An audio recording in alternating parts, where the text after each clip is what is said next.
My neighbor called, her voice trembling. "Your wife is at home with 2 men.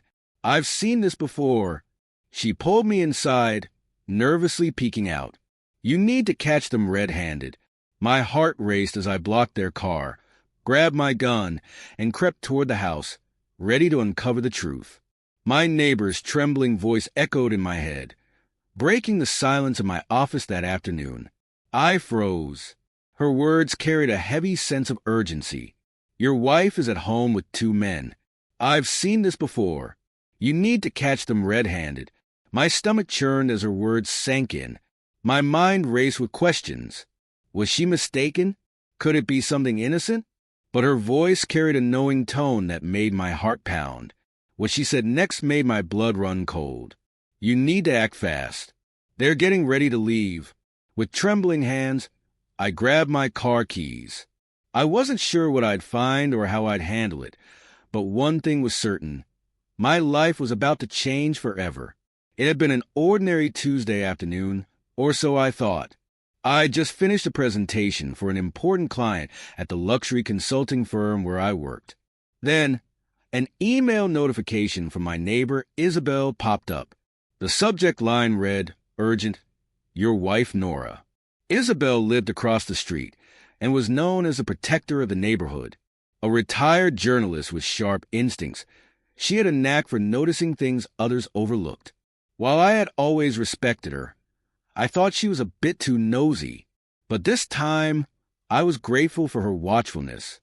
"Mark," Isabel's voice cracked over the phone. "I don't want to interfere, but Nora's home with 2 men right now. I've seen this before. My ex did the same. You need to see it for yourself." My head swam. Nora, my wife of 9 years, had always been steady and reliable. She was a CFO of a growing tech firm, fiercely intelligent, and someone who remembered everyone's birthday. But lately, something had felt off. She had been working late more often, glued to her phone, and her excuses sometimes didn't make sense. I had dismissed these doubts as paranoia, but now, with Isabel's call, those doubts became something darker. I drove home, my mind replaying the past few months. Her sudden interest in fitness classes, the new perfume she said was a gift from a colleague, the late-night team dinners. I tried to rationalize, but a pit in my stomach told me otherwise. When I reached my street, Isabel was waiting outside her house. Her short gray hair shook as she gestured for me to park in her driveway. "Don't go barging in yet," she said, pulling me toward her window. Look, from her vantage point, I saw the driveway of my house. A sleek black Audi I didn't recognize was parked there. "That's not hers," I muttered. My car should have been the only one there. Isabel nodded grimly. "I've seen them come and go a few times this past month. I didn't want to assume the worst, but today, they've been inside for hours. And Mark, one of them looks like trouble." Her words hit me like a hammer. My pulse quickened as adrenaline surged through me. I clenched my fists, forcing myself to breathe. "What do I do, Isabel?" "You need proof," she said. "If you confront her without evidence, she'll deny it. You need to see it with your own eyes." She handed me her old DSLR camera. "It's yours if you need it." I nodded, muttering a shaky thank you before stepping outside. My hand brushed against the holster of my licensed handgun in the glove compartment. I hated the idea of taking it, but the thought of Nora being in danger clouded my judgment. The gravel crunched under my shoes as I crept toward the house. I avoided the front door, slipping around to the back patio. The blinds on the sliding door were drawn, but faint voices drifted through the glass. I crouched near the window, my heart pounding. The voices grew clearer. "You're sure he won't come home early?" a man's deep voice asked, followed by soft laughter. Nora's voice responded, light and flirtatious.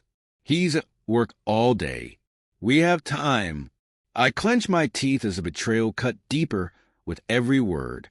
My hands tightened on the camera, adjusting the lens. I snapped a photo through a small gap in the blinds. Inside, Nora sat casually on the couch, a glass of wine in her hand. Beside her was a man in a tailored suit, sitting too close for comfort. Another man, burly and tattooed, leaned against the wall with his arms crossed. I took more photos, documenting every detail. The scene felt surreal, like a nightmare I couldn't wake up from. I couldn't wake up from this nightmare. I was tempted to burst into the house and demand answers, but Isabel's advice echoed in my mind.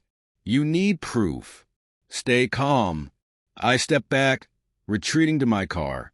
My hands trembled as I flipped through the photos. The evidence was undeniable. I didn't know who these men were, but their closeness with my wife was unmistakable. I dialed Isabel. I've got the proof, I said, my voice quivering with fury. Now I'm going in. Mark, think this through, Isabel urged. Don't do something you'll regret. But it was too late. My anger had taken control. I pulled my car into the driveway, blocking the black Audi, grabbing my gun, not to use it, but to make a statement. I marched toward the front door. I slammed it open, my voice booming. Nora, get out here now. The room fell silent. Nora appeared in the hallway, her face a mixture of shock and panic. The man in the suit raised his hands defensively, while the burly man stepped closer, trying to gauge the situation. What's going on here, Nora? I demanded, holding up the camera. Explain this. Nora's face crumbled. Mark, I can explain. Please, let's talk. Talk. I laughed bitterly. After this? After months of lies? Who are these men, Nora? The suited man spoke, his tone calm but condescending. Look, mate, let's not turn this into a scene.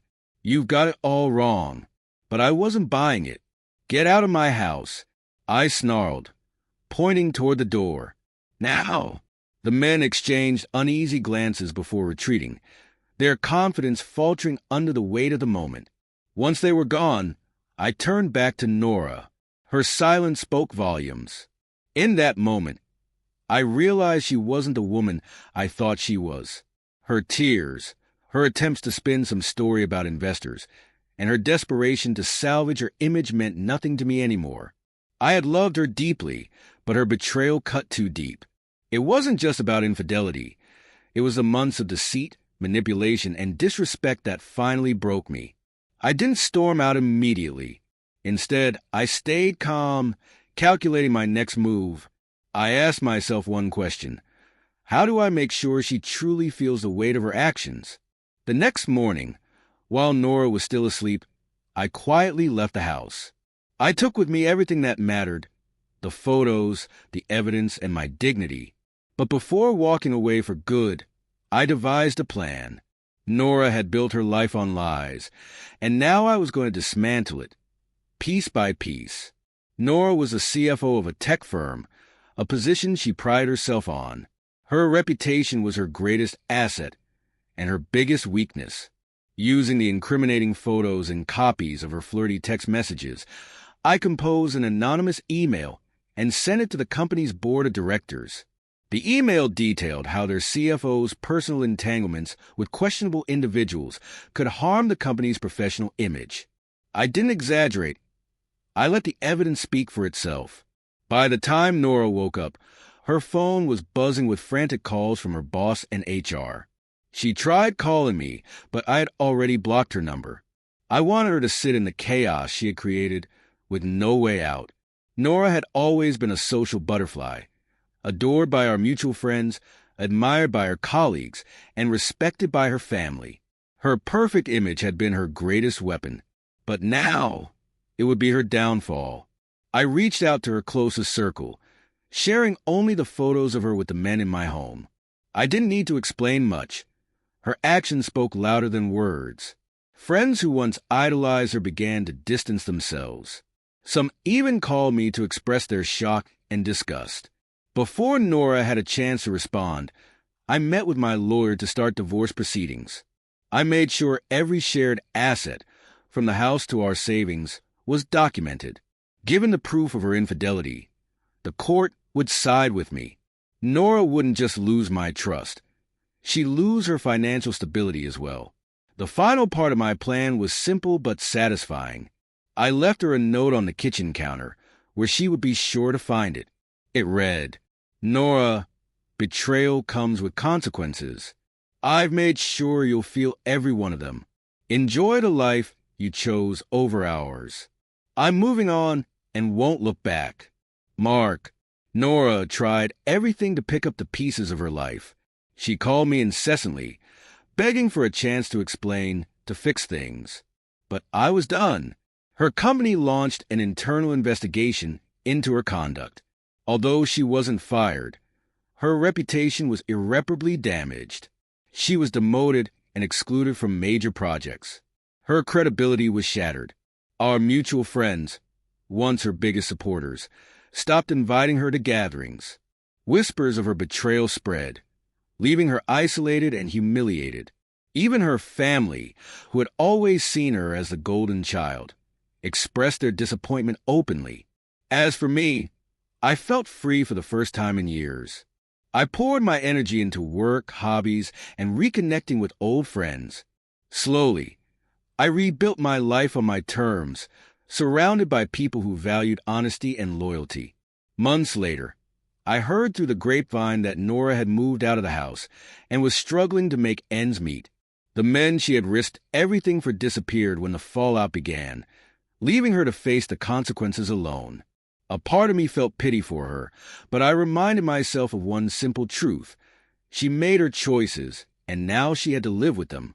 As for me, I walked away stronger, wiser, and ready for a fresh start.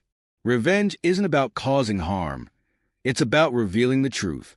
Sometimes, the best revenge is walking away with your head held high, knowing you deserve better all along.